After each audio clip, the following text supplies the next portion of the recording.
पंजशीर की जंग पर तेहरान टाइम्स का बड़ा दावा, पंजशीर में तालिबान की मदद कर रही पाकिस्तानी सेना। 27 हेलीकॉप्टर में पाकिस्तान के स्पेशल फोर्सेस के जवान, पाकिस्तानी सेना ड्रोन हमलों को भी दे रही अंजाम। पाकिस्तान की सेना वहां तालिबान का लड़ाई में साथ दे रही है, यह बात किसी से छिपी हुई नहीं थी। लड़ाकों को ट्रेनिंग दी गई है, किसी से छिपा हुआ नहीं। घायल तालिबानियों को वहां इलाज दिया जा रहा था, पेशावर में, कराची में, किसी से छिपा हुआ नहीं। क्वेटा शूरा किसी से छिपा हुआ नहीं। लेकिन उसके बावजूद हम वहां कुछ भी रिमोट कंट्रोल नहीं कर रहे हैं और हम सबकी खुद मुख्तारी का एहतराम करते हैं। सर क्यों ये क्यों कहा जा रहा है? जो नजर आ रहा है उससे अलग तस्वीर दिखाने की कोशिश क्यों हो रही है अब्बासी साहब? देखिए, पहले तो आपके मेहमानों ने चाइना की बात की, तो मैं कहूंगा कि कश्मीर में अभी गिलानी साहब के जनाजे मतलब चाइना की नहीं करना ये कह रहे हैं ना आप? चाइना छोड़ के सब जगह कर लो ये कह रहे हैं ना आप? मैं आपको आईने, अरे मैंने आईने देख लिए। आप चाइना की तरफ तो आईना नहीं घुमाएंगे ना? ये आईना आपका 360 नहीं घूमता, इधर घूमता है। अफगानिस्तान से शुरू होता है, इंडिया तक आता है, इधर जैसे ही चाइना की तरफ जाता है फिर घूम जाता है। अगर आपने बुलाया तो आपको सुनना पड़ेगा। सर तो फिर मेरी बात भी सुनिए ना। चाइना में कश्मीर की बात, चाइना में आसाम की बात। क्या हुआ?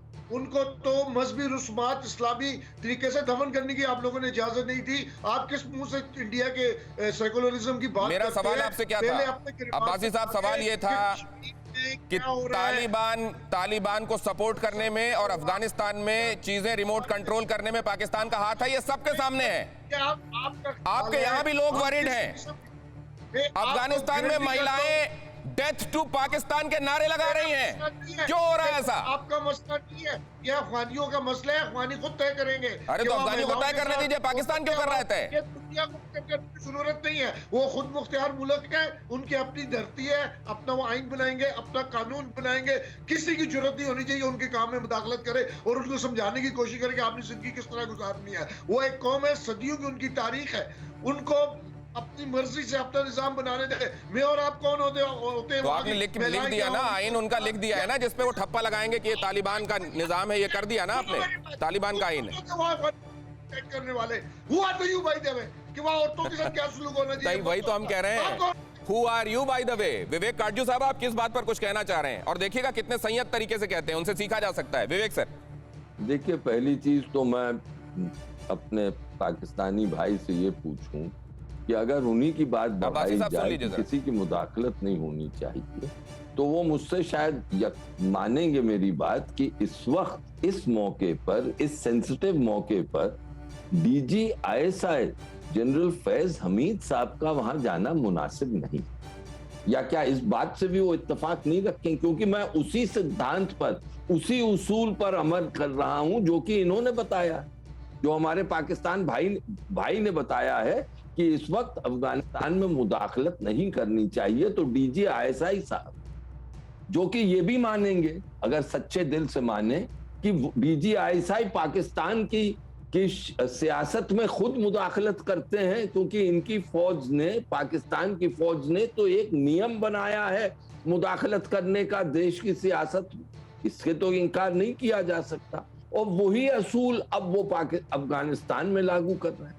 सवाल यह है कि क्या अफगान और पश्तून, अफगानिस्तान का पश्तून, क्या आगे चल के इसको मानेगा? आज उसकी जो भी मजबूरी, इस पर हमारे पाकिस्तानी भाई, अगर दिनेश जी आप कुछ ठीक समझें तो आलोक जी तो हैं, उनसे विचार ले लें और हमारे अपने पाकिस्तानी भाई से विचार ले लें। राइट। आपको बड़े तन्मयता से और शांति से सुन रहे थे, इसका मैं अप्रिशिएट करूंगा। उनके पास जा रहा हूं, लेकिन बंसल साहब के पास, आलोक बंसल साहब के पास पहले जाता हूं। आलोक बंसल साहब, ये जो अब ये ऐसा नहीं है कि बड़ा कोवर्ट है और ये कुछ ऐसा है जो लोगों से छिपा हुआ है और जिस पर बात हो सकती है। मतलब ये सतह पर है, सरफेस पर है, सबको नजर आ रहा है। और जैसे मैंने पहले अर्ज किया, पाकिस्तान क्यों माने? ये सवाल ये है कि दूसरे क्या कर रहे हैं। देखिए, इसमें कोई शक की बात नहीं है। अगर पाकिस्तान ये कहता है कि अफगानों को अपना आइन बनाना दिया जाए, अपना सरकार बनानी दी जाए, तो उनके DGISI इतने दिन से वहां क्यों बैठे हुए हैं? क्यों सरकार नहीं बन पा रही है?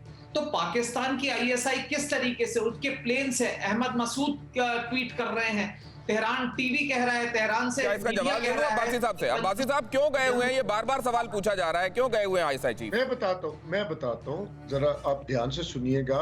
अफगानिस्तान में एक बहुत बड़ा खतरा इंडिया की सपोर्ट से, फिनांस से, और उसमें कुछ यूरोपियन अमेरिकन भी थे। दाइश और टीटीपी वहां पाली गई थी।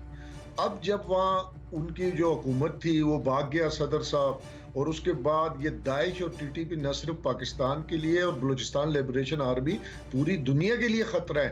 अब्बासी साहब बहुत धन्यवाद आपका, हाथ जोड़कर मैं आप लोगों का धन्यवाद करता हूं। अब्बासी साहब आपका भी शाम का वक्त है, और मैं गांधी जी जो कहा करते थे वही कहूंगा, सबको सन्मति दे भगवान। वहां सलमा डैम संसद से लेकर जहां भारत ने अपने हजारों करोड़ लगा के इन्वेस्ट करके वहां की रियाया की बेहतरी के काम किए, आप कह रहे हैं वहां कोई गंदगी भारत फैला आया है और आईएसआई झाड़ू लेकर गया है। बहुत धन्यवाद, सबको सन्मति दे भगवान। अड़ी में इतना ही, हमारे सारे मेहमानों का बहुत धन्यवाद। न्यूज़ टॉप 9 रोज सुबह 7 बजे और शाम 7 बजे सिर्फ TV9 भारतवर्ष पर।